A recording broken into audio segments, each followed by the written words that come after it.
How to fix Google Meet auto back on Android phone. Hello guys, today's video I'm gonna show you how to fix this problem easy and quick on any Android phone. First scroll down and then click apps, and now apps again, and here type Meet, click on it, and here click force stop, and now go to storage, clear cache, and if that doesn't fix your problem, you need to come back here and click clear data. But after that you will lose your you will need to log in again to your account, but that will fix your problem.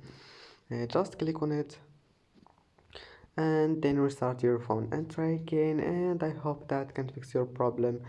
Don't forget to like and don't forget to subscribe, and thank you for watching this video until the end, and see you in the next video.